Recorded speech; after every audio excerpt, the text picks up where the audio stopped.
Assalomu alaykum. Bugun do'stimiz Urganch shahar elektrosiyetni domunda.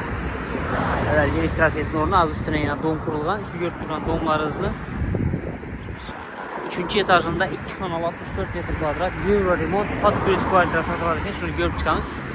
Ben de Ablastın elektrosiyet, yegona darcha, Gavhar, darcha yurib kelaversangizlar yo'lning ustida. Ben tarafı o'tib ketsangizlar zananli bo'ladi. Chapa 19-köpründen ona qarab vokzal kelasizlar.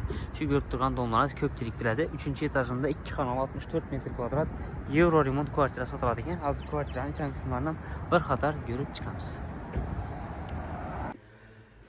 Uyimizdan qismına geldik. 3. etaj. Eshiklarimiz demir eshik. Eshikdan kirgandan keyin ayaklarimiz laminat bo'lgan, gilamlar tashalgan. Prixoshga mebel qo'yilib turibdi. Kiyim asırlarını, köşk koyadığını, oturup köşk yadağını, rakamlar koyulgan, fartuklar urup tuttu, aynalar koyulgan, görüp turarlarız yine. Fartuk urgan, patologda gipsa karton, lüstra asat tuttu. Bataryalarımız bu. Düşken bir çetten göremiz, sanuziyelimiz, kuhniyemiz, spalnesi, tördəsə zal joylaşkan. Bir çetten görüp gidemiz. Birinci kanalımız sanuziyelimiz buladı, rakamlar koyulgan. Muntazlarımız koyulgan, aristolla koyulgan, ugalık vannaları var, batarya koyulgan. Töplü polumuz ekan. Ötemiz. Berimiz kuhniyası. Kuhniya mebellar koyulib turibdi, fartuklar koyulgan, lyustralar koyulgan, devorlarimiz, bu ayaklarimiz laminat pol, kirmachilar ham koyulgan ekan. Oturup ovqatlanadan 4 adamlık xodimliklarimiz. Отоплениясы joylashgan bu yerda. Stennikatol Rules firmaniki. Aynen 3. etaj elektrosiyetning usti. O'ng tarafimiz zanali, chap tarafimiz Gavhar.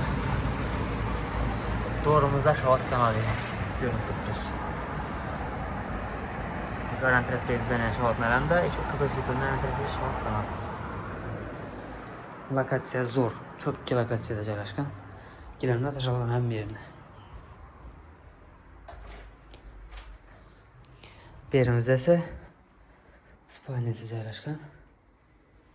Ko'rishingiz mumkin. Devorlar oboy, gilamlar tashalgan, spalni komplektlar qo'yilgan, batareyalarimiz bor, tumchkalarimiz bor, shkaflari bor. Lyustralar asilgan yana.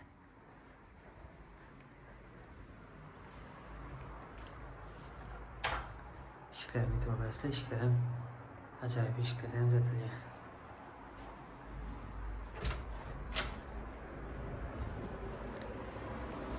Zal joyimiz ko'rishingiz mumkin. Bu ham oboy, patologga gipsa karton, lyustralar asilgan, perdelar qo'yilgan, gilamlar ham qo'yilgan, miyakli mebellar ham qo'yilib turibdi. Kreslo, divan, televizor, smart televizor, konditsioner, inverter. Aynadan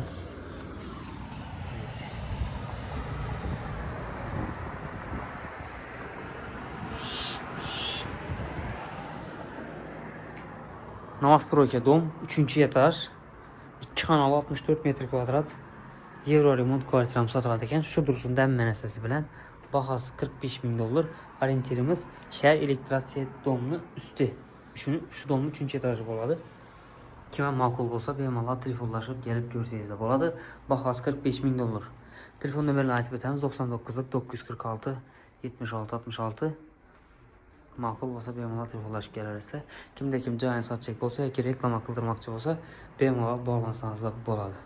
Sotishda yo reklama qilishda yordam beramiz. Qo'ldan kelgancha.